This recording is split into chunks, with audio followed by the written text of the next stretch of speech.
बैसाख का महीना शुरू हो रहा है 23 मई 2024 से। बैसाख में कृष्ण के माधव रूप की पूजा की जाती है, इसलिए इसको माधव मास भी कहते हैं। इस महीने में सभी देवी देवता जल में वास करते हैं। यह महीना स्नान दान, मांगलिक कार्य, जल दान के लिए बहुत ही शुभ फलदायी माना जाता है। बैसाख के महीने में अक्षय पुण्य देने वाली अक्षय तृतीया, बरूथनी एकादशी, भौमवती अमावस्या, बुद्ध पूर्णिमा, सीता नवमी, परशुराम जयंती, नरसिंह जयंती, बैसाख अमावस्या, मोहिनी एकादशी आदि व्रत त्यौहार इस महीने में मनाए जाते हैं। बैसाख के महीने में भगवान विष्णु के अवतारों की पूजा की जाती है। विष्णु जी ने इसी महीने में परशुराम अवतार लिया था। इस पूजन से शत्रु पर विजय प्राप्त होती है, संकट दूर होते हैं। भगवान नरसिंह, कूर्म और बुद्ध अवतार की पूजा करने की बहुत ही महत्वपूर्ण परंपरा है। इसमें भगवान बुद्ध पूर्णिमा यानी बैसाख पूर्णिमा पर भगवान विष्णु के बुद्ध अवतार लिया जाता है। इस पवित्र महीने में पीपल की पूजा सुबह जल्दी करना चाहिए। इसमें भगवान विष्णु लक्ष्मी जी वास करते हैं। साथ ही सुबह और शाम दोनों समय तुलसी की पूजा की जाती है और दीपक लगाया जाता है। बैसाख के महीने में 24 अप्रैल को सुबह 5:18 बुधवार से आरंभ हो जाएगी कृष्ण पक्ष प्रतिपदा तिथि। अगले दिन गुरुवार 25 अप्रैल को सुबह 6:46 समाप्त होगी। बैसाख माह के कृष्ण पक्ष की प्रतिपदा तिथि का सूर्योदय बुधवार 24 अप्रैल को होगा, इसलिए उदया तिथि के अनुसार बैसाख मास का प्रारंभ बुधवार 24 अप्रैल 2024 से होगा। शास्त्रों में बताते हैं कि माधव मसो मासे न कृतेन युगम समम न च वेद समम शास्त्रम न तीर्थ गंगया समम। अर्थात ब्रह्मा जी ने बैसाख को सब महीनों में उत्तम बताया है। पौराणिक मान्यता के अनुसार जन कल्याण के लिए बैसाख महीने में देवी देवता जल में निवास करते हैं।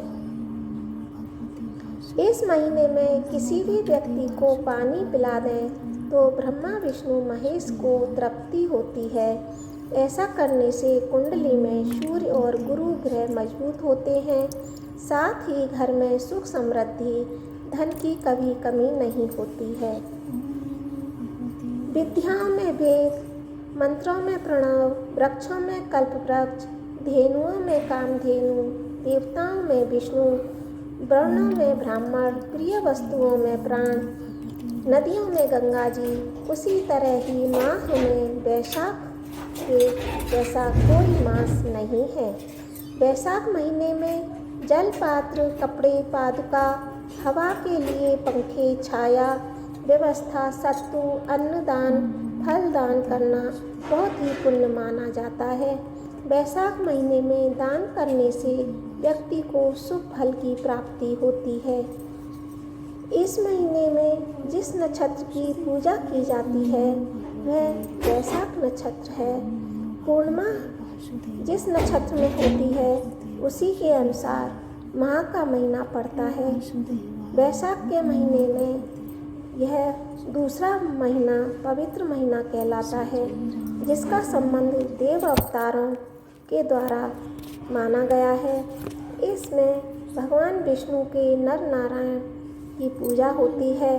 त्रेता युग में भी बैसाख महीना से ही प्रारंभ हुआ था। यह दिव्य बैसाख महीना, इसमें लोक परंपराओं के अनुसार अनेक देव मंदिरों में पट खोलने और महोत्सव मनाने का भी उत्सव मनाया जाता है। इसमें चार धाम में बद्रीनाथ के वैशाख महीने में अक्षय तृतीया के दिन कपाट खोले जाते हैं।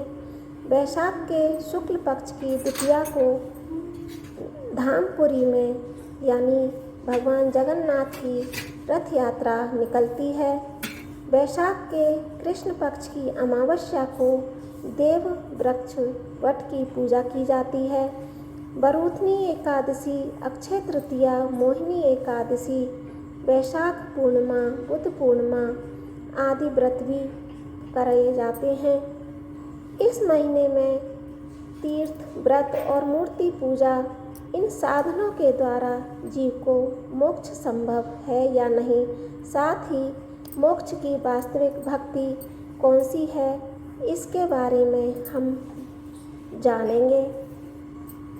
वैशाख महीने की कथा प्राचीन समय में धर्मवर्ण नाम के एक द्विज हुआ करते थे। वे बहुत ही धर्मपरायण थे। एक बार उन्होंने किसी महात्मा के मुख से सुना कि कलयुग में भगवान विष्णु के नाम स्मरण से ज़्यादा पुण्य किसी भी कार्य में नहीं है। धर्मवर्ण ने इस बात को आत्मसात कर लिया और सांसारिक जीवन छोड़कर संन्यास लेकर भ्रमण करने लगे। एक दिन भ्रमण करते हुए वह पितृलोक पहुँचे। वहाँ धर्मवर्ण ने देखा कि उनके पितर बहुत कष्ट में हैं। पितरों ने उन्हें बताया कि उनकी ऐसी हालात तुम्हारे संन्यास के कारण हुई है, क्योंकि अब उनके लिए पिंडदान करने वाला कोई शेष नहीं है। यदि तुम वापस जाकर गृहस्थ जीवन की शुरुआत करो, संतान उत्पन्न करो, तो हमें राहत मिल सकती है। साथ ही वैशाख अमावस्या के दिन विधि विधान से पिंडदान करो। धर्मवर्ण ने उन्हें वचन दिया कि वह उनकी इच्छाओं की पूर्ति अवश्य पूर्ण करेंगे।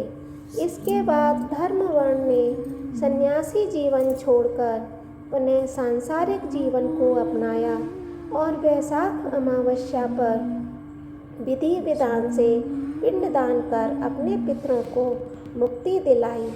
वैशाख महात्म की कहानी भी हम आपके लिए इस चैनल के माध्यम से सुनाएंगे। प्लीज़ अधिक से अधिक इस वीडियो को शेयर कीजिए, जिससे सभी भक्तजन इसका लाभ उठा सकें। अगर आप हमारे चैनल पर न्यू हैं तो सब्सक्राइब कर लीजिए और बेल बटन पर क्लिक कीजिए, जिससे आने वाली नोटिफिकेशन आपको सबसे पहले मिल सके। जय श्री कृष्णा, जय श्री माधव।